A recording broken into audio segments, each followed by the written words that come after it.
Good morning. Linear sitting arrangement ல உள்ள ரெண்டாவது வீடியோ. நேத்து முதல் வீடியோ பார்த்தோம். இன்னைக்கு ரெண்டாவது வீடியோ. இதுவும் நார்த் ஃபேசிங் அரேஞ்ச்மெண்ட் தான். பிராக்டிஸ்க்காக போடுவோம். எவ்வளவு வேணுமோ அவ்வளவு போட்டா தான் பிராக்டிஸ் ஆகும். இந்த சம்ல பார்த்தா A, B, C, D, E, F, G and H are sitting in a row facing north. எத்தனை பேர் இருக்காங்க? 1 2 3 4 5 6 7 8 பேர் இருக்காங்க. நார்த்தை ஃபேஸ் பண்ணி உட்கார்ந்துருக்காங்க. அதனால முதல்ல நம்ம போடுவோம். நார்த்தை ஃபேஸ் பண்ணி உட்கார்ந்துருந்தா அவங்க எப்படி போடணும் அப்படின்னா,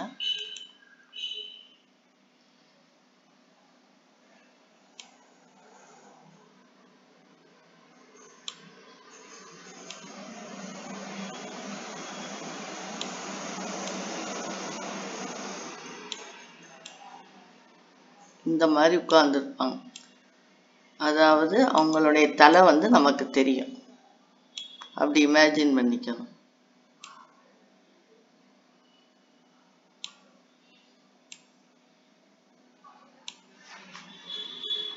எட்டு பேர் உட்கார்ந்துருக்காங்களா? இப்ப வந்து இது வந்து ஈஸ்ட், இது வெஸ்ட், இது நார்த், இது சவுத். எல்லாரும் அதை ஃபேஸ் பண்ணி உட்கார்ந்துருக்காங்களா? அதாவது தலை தெரிகிற மாதிரி உட்கார்ந்துருக்காங்க அப்படிங்கிறதுக்கு ரெண்டு முடி மாதிரி போட்டுக்கும். அப்பதான் நமக்கு ஒரு ஐடியா கிடைக்கும்.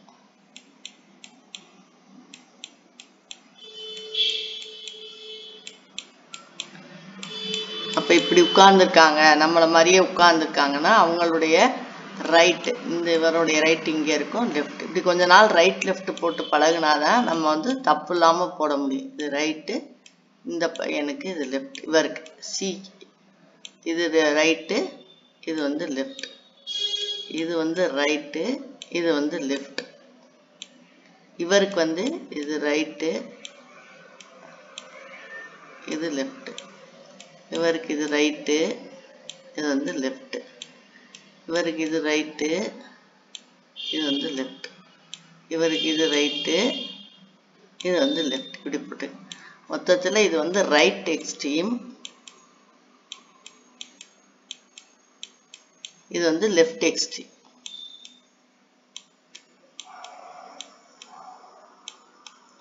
டு த லெஃப்ட் ஆஃப் அப்படின்னா இப்படி பார்க்கணும். இப்படி பார்த்தால் டு த லெஃப்ட் ஆஃப், ஏன்னா லெஃப்ட் நோக்கி பார்க்கணும். அதான் டு த லெஃப்ட் ஆஃப் அப்படின்னு அர்த்தம். டு த ரைட் ஆஃப் அப்படின்னா ஒருத்தர் இங்க ஒருத்தர் உட்கார்ந்து இருப்பாரு, அவருக்கு லெஃப்டா அப்படின்னா இந்த பக்கம் பார்க்கணும். இங்கன ஒருத்தர் உட்கார்ந்து இருக்காரு, அவருக்கு ரைட் ஆஃப்னா இப்படி பார்க்கணும். இந்த நார்த்தை பொறுத்த வரைக்கும் இதுதான். ஏன்னா இப்படிதான் எல்லாருடைய லெஃப்ட் இங்கிட்டு இருக்கிறதுனால ஒருத்தர் உட்கார்ந்து இருக்காரு, அவருக்கு லெஃப்ட்ல இன்னொருத்தர் உட்கார்ந்து இருக்காருன்னா இந்த சைடு போகணும். ஒருத்தர் இங்க உட்கார்ந்து இருக்காரு, அவருக்கு ரைட்ல இன்னொருத்தர் உட்கார்ந்து இருக்காரு அப்படின்னு சொன்னா அவர் இங்கிட்டு உட்கார்ந்து இருப்பாரு, அவருக்கு ரைட்டுக்குன்னா இந்த பக்கம் போகணும். இந்த மாதிரி வார்த்தை, அதாவது இந்த நார்த் ஃபேஸிங்க்கு நமக்கு இந்த மாதிரி ஒரு இதெல்லாம் தெரிஞ்சுக்கணும். டு த ரைட் ஆஃப் அப்படின்னா தெரிஞ்சுக்கணும். சரியா? இப்ப 8 பேர் உட்கார்ந்துட்டாங்க. என்னென்ன கொடுத்துருக்காங்க அப்படின்னு சொன்னா, A is fourth to the right of A, H is fourth to the left of D. A உட்கார்ந்துருக்காரு, அவருக்கு அவருடைய 4வது இடத்துல A is fourth to the right of H கிடையாது, அது ஏன்னே குடிச்சுட்டே. அதனா A is right to the fourth of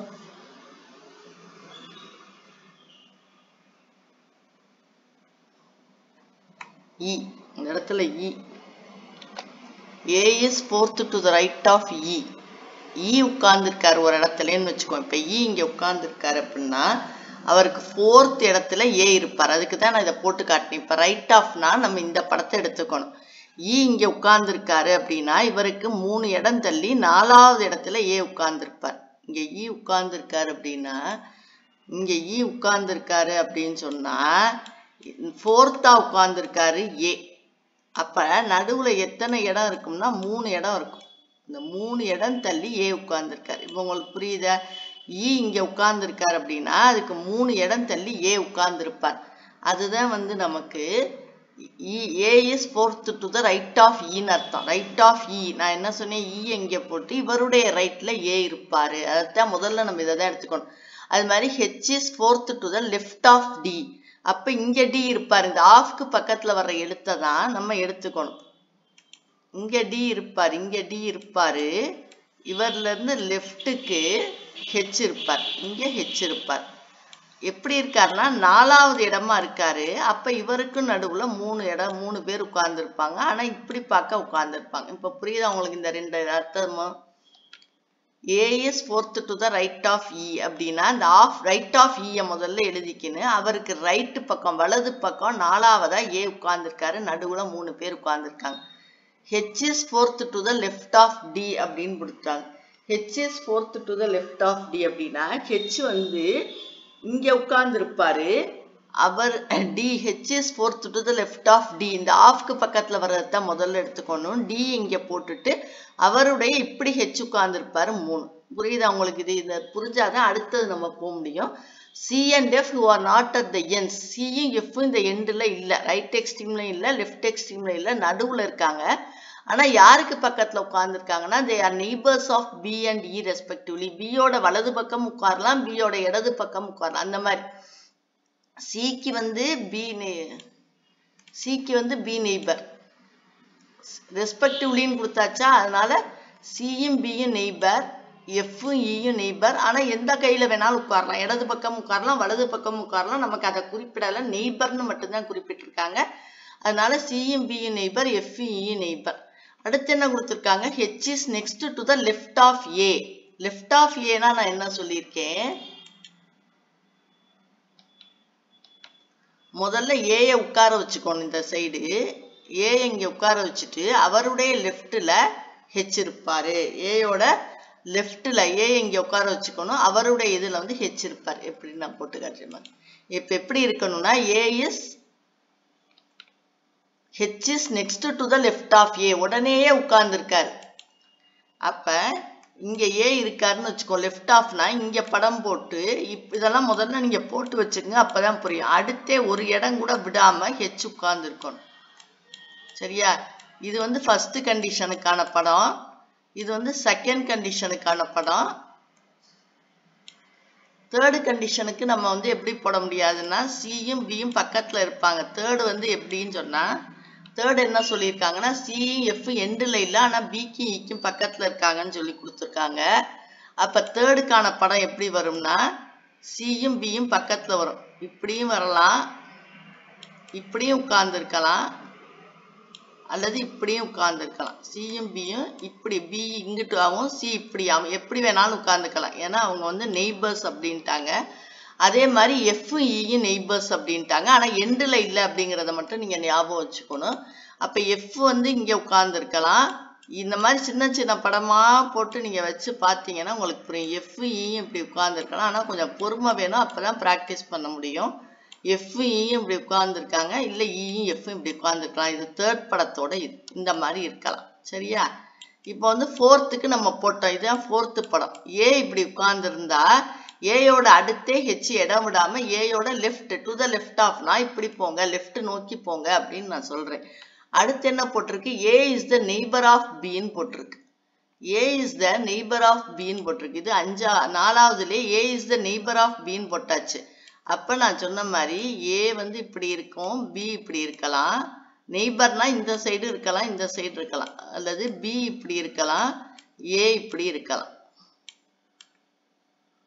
இந்த மாதிரி இருக்கலாம், எப்படி வேணாலும் இருக்கலாம். இப்ப நம்ம ஒவ்வொரு கண்டிஷனா நம்ம படம் போட்டு வருவோம் பாருங்க.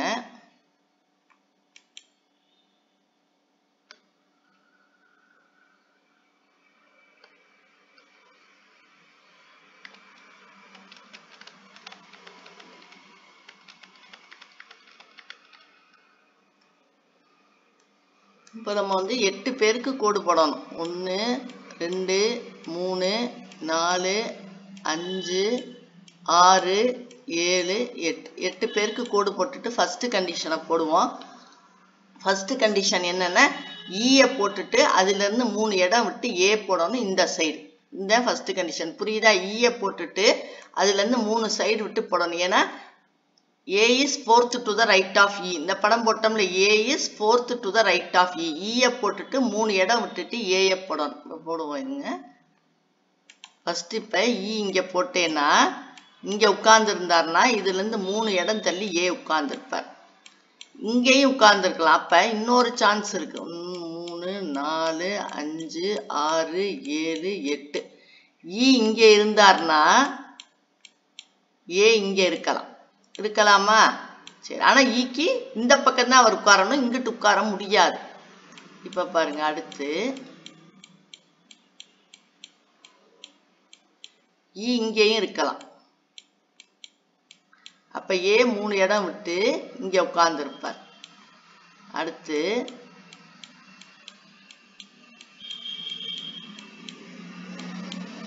ஈ இங்கேயும் இருக்கலாம். அப்ப 3 இடம் விட்டுட்டு ஏ வந்து இங்க உட்கார்ந்து இருப்பார். இதுக்கு அடுத்து போட முடியுமான்னு போட்டு பாருங்க. போட முடியாது.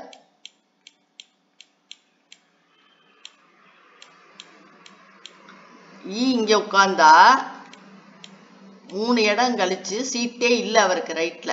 அதனால இது போட முடியாது. அதனால இது வந்து என்ன பண்ண முடியாது, போட முடியாது. அதனால நம்ம இதை அழிச்சிருவோம். இது வராது. சரியா? இதை நம்ம அழிச்சிருவோம். புரிஞ்சு அவங்களுக்கு? இந்த மாதிரி 4 சான்சஸ் இருக்கு. இங்க உட்கார்ந்துருந்தா இங்க உட்கார்ந்து இருப்பாரு, இங்க உட்கார்ந்துருந்தா இங்க, இதுல உட்கார்ந்துருந்தா 3 இடம் விட்டு இங்க உட்கார்ந்துருந்தா 3 இடம் விட்டு இங்க. ஆனா இதுக்கப்புறம் இங்க உட்கார்ந்தா இவரால் உட்கார முடியாது. மொத்தத்துல ஃபர்ஸ்ட் கண்டிஷன் நம்ம போட்டுட்டோம். இப்ப செகண்ட் கண்டிஷன் என்னன்னா, டிஏ இந்த சைடு போட்டுட்டு ஹெச் இந்த சைடு போடணும். டிஏ இந்த சைடு போட்டு ஹெச் இந்த சைடு போடணும். அதுக்கு முன்னாடி நம்ம என்ன பண்ணுவோம், எப்பவுமே ஏ இ வச்சு போட்டுட்டோம். ஏ வேற எங்கேயாவது வருதான்னு பாக்குறோம். வந்தால் இங்க வருது. என்ன வருதுன்னா, ஃபோர்த் கண்டிஷன் வருது. H is next to the left of A அப்படின்னு. அப்ப ஃபோர்த் கண்டிஷன் படி ஏ இங்க இருந்தாருன்னா அவருக்கு இடது பக்கம் ஹெச்சை நம்ம உட்கார வைக்கணும். ஏயோட இடது பக்கம் ஹெச்சை உட்கார வைக்கணும். அதை முதல்ல உட்கார வச்சிருவோம். எப்பவுமே ஒரு கண்டிஷன் போட்டுட்டு அதுக்கு ரிலேட்டடா லெட்டர்ஸ் எங்கேயாவது வருதான்னு பார்த்தா இங்க வருது. A is fourth to the right of E, H is next to the left of A. அதனால fourth கண்டிஷனை போட்டுருவோம். ஏக்கு பக்கத்துல ஹெச்சை உட்கார வைக்கணும். இப்ப நான் வந்து ஏக்கு பக்கத்துல போய் ஹெச்சை உட்கார வைக்க போறேன். ஏக்கு இடது பக்கம் தான் ஹெச் உட்காரணும், வேற எங்கேயும் உட்காரக்கூடாது. அப்ப இங்க ஏ இருந்தால் இங்கதான் ஹெச். இந்த சைடு உட்காரக்கூடாது. ஏயோட இடது கை பக்கம் தான் ஹெச் உட்காரணும். டு த லெஃப்ட் ஆஃப் அப்படின்னா இங்கிட்டு வந்துடணும். டு த ரைட் ஆஃப் அப்படின்னா அந்த சைடு போகணும். இப்ப ஹெச்சை உட்கார வச்சுட்டோன்னா, இப்ப அடுத்து வாங்க. இப்ப ஹெச்சை உட்கார வச்சுட்டு ஹெச்சை உட்கார வச்ச பிறகு, ஏன்னா லெஃப்ட் ஆஃப் அப்படின்னா இப்படி வரும். இப்ப ஏ வச்சு ஏயையும் ஈயையும் வச்சு போட்டோம், ஏயையும் ஹெச்சையும் வச்சு போட்டோம். இப்ப ஹெச்சை வச்சு இன்னொன்னு என்ன இருக்குன்னா, H is fourth to the left of T அப்படின்னு ஒண்ணு இருக்கா. H is fourth to the left of டின்னு இருக்கு. அப்ப டி இந்த கண்டிஷன் நாம இப்ப போட போறோம். டிய ஓரத்துல வச்சு அதுல இருந்து 3 ஸ்பேஸ் விட்டு ஹெச் உட்கார போறாரு. அது இங்க போடுவோம். டிய ஓரத்துல போட்டுட்டு அதுல இருந்து 3 இடம் தள்ளி ஹெச் உட்கார போறாரு. 1 2 3 உட்கார்ந்து தர. அப்ப டிக்கு ஹெச்சுக்கு நடுவுல 3 இடைவெளி வேணும். அவ்வளவுதான் நமக்கு வித்தியாசம். ஹெச் வந்து ஹெச் இங்கிட்டு இருக்கணும், டி இங்கிட்டு இருக்கணும். ஹெச் இங்க இருக்கணும், டி இங்க இருக்கணும். எப்படி ஏ இருந்துச்சுல அது மாதிரி ஹெச் இங்க இருக்கணும், டி இங்க இருக்கணும். அவ்வளவுதான். நமக்கு இப்ப ஃபர்ஸ்ட்ல ஹெச் இங்க இருந்தால் 3 இடம் விட்டு டி இருக்காரு. அப்ப இது ரைட்டு, இது ரைட்டா வருதா? செகண்ட் கண்டிஷன் இது ரைட்டா வருது. ஹெச் இங்க இருக்காரு, 3 இடம் விட்டுட்டு டி உட்கார வைக்க இடம் இருக்கா? அதனால வராது. ஹெச் இங்க இருக்காரு, 2 இடம் தான் இருக்கு, இவருக்கும் டி உட்கார இடம் இல்ல. ஹெச் இங்க இருக்காரு, டி உட்கார இடமே இல்ல. அதனால இந்த 3 கண்டிஷனும் வராது. இந்த ஒரு கண்டிஷன் தான் வரும். ஹெச்ல இருந்து 3 ஸ்பேஸ் தள்ளி டி இருக்கணும். இதுதான் நமக்கு வேணும். இப்ப எப்படி ஈல இருந்து 3 ஸ்பேஸ் தள்ளி ஈல இருந்து 3 ஸ்பேஸ் தள்ளி ஏ இருந்தாரோ அது மாதிரி ஹெச்ல இருந்து 3 ஸ்பேஸ் தள்ளி டி இருக்கணும். இது ஒண்ணுல தான் இடம் இருக்கு. அதனால இதுதான் ரைட் ஆகுது. சரி, மற்ற ஆளுகளையும் நம்ம இதுல வச்சு ஃபில்அப் பண்ணிடுவோம். இப்ப 2வது கண்டிஷன் முடிச்சிட்டோம், முதல் கண்டிஷன் முடிச்சிட்டோம். 4வது கண்டிஷன்ல பிக்கு பக்கத்துல ஏ இருக்கணும். அப்ப ஏ இங்க இருக்காரு, இந்த பக்கம் இடம் இல்ல. அதனால பி எங்க உட்காருவாரு? இங்கதான் உட்காருவாரு. பி எங்க உட்காருவாரு? இங்கதான் உட்காருவாரு. அப்ப முதல் கண்டிஷன் முடிச்சிட்டோம், 2வது கண்டிஷன் முடிச்சிட்டோம், 4வது கண்டிஷன் முடிச்சிட்டோம். 3வது கண்டிஷனுக்கு வருவோம். பியும் சியும் பக்கத்துல உட்காருவாங்க. எந்த பக்கம் வேணாலும் உட்காரலாம். அப்ப நமக்கு இங்க வர்றது இதுதான் வருது. பியும் சியும் இப்படி உட்காருவாங்க. அப்ப ஈயும் எஃப்பும் பக்கத்துல உட்காரணும், ஈயும் எஃப்பும். அப்ப ஈ இங்க இருக்காரு, பக்கத்துல எஃப் உட்கார வச்சிருவோம். விட்டு போன ஒரு எழுத்து ஜி. ஜியை பத்தி எதுவும் கொடுக்கல, அவருக்கு இருக்கிறது ஒரு லெட்டர். அதனால இதுதான் நம்மளுடைய answer.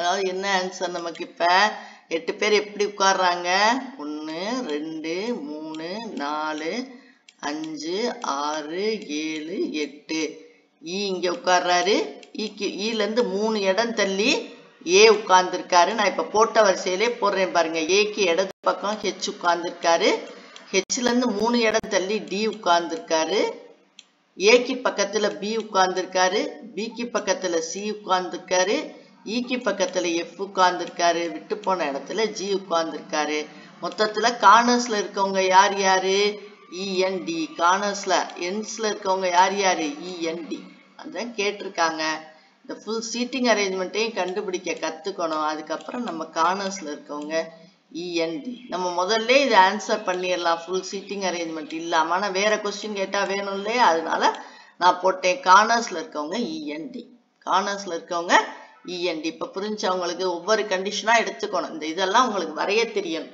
A is first condition பாருங்க A is fourth to the right of E அப்படின்னா A வந்து உங்களுடைய இடதுகை ஓரத்துல போட்டுட்டு அதுல இருந்து 3 இடம் விட்டுட்டு E போடுங்க ஆனா இங்க படத்துல போடையில E ல இருந்து 3 இடம் விட்டு A இருப்பார் இப்படி E ஏன்னு வந்துரும் அது மாதிரி ரெண்டாவது வந்து H is fourth to the left of D அப்ப D இந்த சைடு போட்டுட்டு இந்த சைடு வந்து H போடணும் சரியா அப்ப H ல இருந்து 3 இடம் விட்டு D இருக்காரா இந்த மாதிரி நம்ம to the left of to the right of குழப்பிராதீங்க A is fourth to the right of E அப்ப E முதல்ல வரைஞ்சு to the right of பார்த்து A வரைங்க இந்த ஆஃப்க்கு பக்கத்துல வர முதல்ல உட்கார வச்சிருங்க E தான் முதல்ல ஆஃப்க்கு பக்கத்துல வராரா E உட்கார வச்சுட்டு அவருக்கு ரைட்டா லெஃப்டான்னு பாருங்க அவருக்கு ரைட்லனா இப்படி போகணும் அவருக்கு ரைட்ல A உட்கார வைங்க இங்க ஆஃப்க்கு பக்கத்துல இருக்கவர் யாரு டி அப்ப டிய முதல்ல உட்கார வைங்க டிய முதல்ல இங்கிட்டு உட்கார வைங்க ஏன்னா டு த லெஃப்ட் ஆஃப் அப்படின்னா இந்த ஆரோவோட இந்த எண்டுல உட்கார வைக்கணும் இங்க உட்கார வச்சு அவருக்கு லெஃப்ட்ல ஹெச் போடுங்க இப்படி போடுங்க இந்த உட்கார வைக்கிற இடம் கரெக்டா தெரியணும் ஈய உட்கார வச்சுட்டு அவருக்கு ரைட் ஆஃப்னா இப்படி போகணும் டிய உட்கார வச்சுட்டு அவருக்கு லெஃப்ட் ஆஃப்னா இப்படி போகணும் இப்படி போன பிறகு நம்ம படத்துல போடையில நமக்கு இப்படிதான் போடணும் ஈல இருந்து ஏ வரணும் ஹெச்ல இருந்து டி வரணும் ஈல இருந்து 3 இடம் தள்ளி ஏ ஹெச்ல இருந்து 3 இடம் தள்ளி டி அதனால இங்க போடுறத கரெக்டா போட்டுட்டு படத்துல போடுறது கன்ஃபியூஸ் இல்லாம போடும் இந்த வரிசையில தான் படத்துல இருக்கணும் ஈக்கு ஏக்கு ஹெச் டி அந்த மாதிரி இருக்கணும் அப்புறம் ஏல இருந்து ஹெச் இருக்காருன்னா படத்துல எப்படி இருக்கணும் ஹெச் ஏன்னு இருக்கணும் படத்துல எப்படி இருக்கணும் ஹெச் ஏன்னு இருக்கணும் இது வந்து படத்துல எப்படி இருக்கும் அப்படின்னா ஈ உட்கார்ந்து 3 இடம் தள்ளி ஏ உட்கார்ந்திருப்பார் ஈ உட்கார்ந்து 3 இடம் தள்ளி ஏ உட்கார்ந்திருப்பார் இப்படிதான் நமக்கு கீழே வரும் அது மாதிரி இது எப்படி வரும்னா ஹெச் உட்கார்ந்து 3 இடம் தள்ளி டி உட்காருவார் இது இப்படி வரும் இது எப்படி வரும் அப்படின்னா ஹெச் உட்கார்ந்தோடனே ஏ உட்கார்ந்துருவார் ஹெச் ஏன்னு வரணும் இப்ப நமக்கு ஹெச் ஏன்னு வந்திருக்கான்னு பாருங்க ஹெச் ஏன்னு வந்திருக்கா இ உட்கார்ந்து 3 இடம் தள்ளி ஏ உட்கார்ந்துருக்காரா ஹெச் உட்கார்ந்து 3 இடம் தள்ளி டி உட்கார்ந்துருக்காரா ஹெச் ஏன்னு உட்கார்ந்துருக்காரா அவ்வளவுதான் இந்த லெஃப்ட் ஆஃப் ரைட் ஆஃப் இந்த மாதிரி வரணும் இதை புரிஞ்சுக்கிட்டா நம்ம போட்டுருவோம் இப்ப கார்னர்ஸ்ல உட்கார்ந்துருக்கவங்க நமக்கு ஈயும் டியும் தான் தேங்க்யூ நாளைக்கு அடுத்த இதுல பார்ப்போம் இதை போட்டு நீங்க பிராக்டிஸ் பண்ணுங்க எதுவும் புரியலைன்னா கமெண்ட்ஸ்ல கேளுங்க